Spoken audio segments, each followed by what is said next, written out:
रात का समय था। घड़ी में 2:17 हो रहे थे। सड़क के किनारे एक छोटा सा चाय का ठेला था, जहां पीली रोशनी का एक बल्ब टिमटिमा रहा था। हल्की हल्की बारिश हो रही थी और सड़क पर पानी चमक रहा था। मैं और अमन वहां बैठे थे, प्लास्टिक की कुर्सियों पर, हाथ में ठंडी होती चाय। अमन बार बार मेरी तरफ देख रहा था। शायद उसे महसूस हो रहा था कि मैं पहले जैसा नहीं रहा। उसने धीरे से पूछा, रोहित, तू ठीक है ना? पिछले 2 दिन से गायब था। मैंने गहरी सांस ली, फिर बोला, अमन, क्या तू छलावे पर विश्वास करता है? वो हल्का सा हंसा। अरे यार, फिर वही भूत प्रेत। मैंने उसकी आंखों में देखा। मैं मानता हूं, क्योंकि मैंने उसे देखा है। हवा तेज हो गई, बल्ब हिलने लगा। मैंने अपनी कहानी शुरू की। 3 दिन पहले की बात है। उस दिन मुझे ऑफिस से बहुत देर हो गई थी।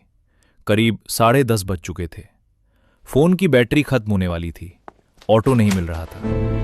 मैंने सोचा कि शॉर्टकट ले लेता हूं, पुरानी फैक्ट्री रोड से। वहां एक बोर्ड लगा था, लिखा था, रात के बाद जाना मना है। लेकिन मैंने ध्यान नहीं दिया।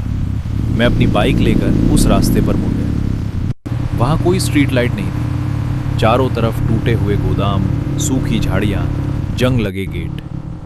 हवा में अजीब सी बदबू थी। मैं धीरे धीरे आगे बढ़ रहा था। तभी मुझे लगा कि कोई पीछे से मुझे बुला रहा है। रोहित बेटा।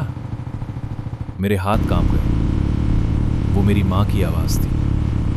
मैंने पीछे देखा, कोई नहीं था। मैंने खुद से कहा कि यह बस वहम है। लेकिन तभी मेरा फोन चला। एक मैसेज आया, वापस मुड़ जा। मैं रुक गया। नंबर अननोन था। फिर दूसरा मैसेज, वो तुम्हारे पीछे है।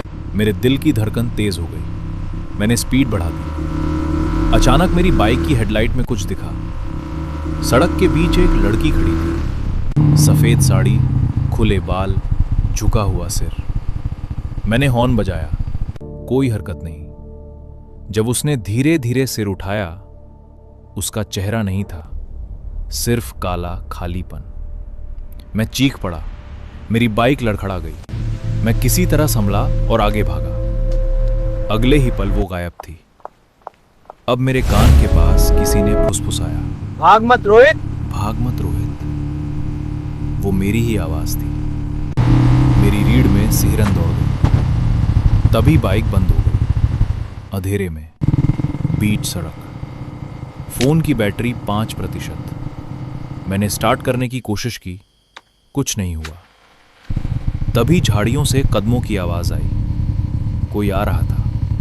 मैंने मोबाइल की फ्लैश चलाई और मैंने देखा, मेरे सामने मैं खुद खड़ा था। मेरी शक्ल, मेरे कपड़े, लेकिन उसकी आंखें सफेद थीं। वो मुस्कुराया। अब तू थक गया है, अब मेरी बारी है। मैं पीछे हटने लगा। मेरी पीठ पेड़ से टकरा गई। मैं रोने लगा। मुझे छोड़ दे प्लीज, मुझे छोड़ दे। मैं दोबारा यहाँ नहीं आऊंगा। तभी मुझे नानी की बात याद आई, अगर कभी डर लगे तो भगवान का नाम लेना। मैंने आंख बंद की और पूरी ताकत से बोला, हनुमान जी रक्षा करें। तेज हवा चली, जैसे कोई जल रहा हो। एक दर्दनाक चीख गूंजी। सब कुछ हिल गया। जब मैंने आंख खोली, सब गायब था।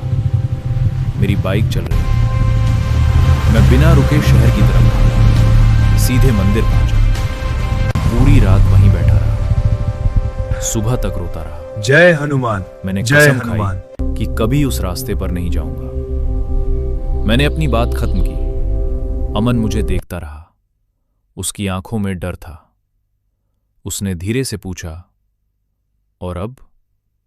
मैंने कहा, अब मैं कभी रात में अकेले कहीं नहीं जाता, क्योंकि छलावा एक बार दिख जाए तो जिंदगी भर पीछा करता है।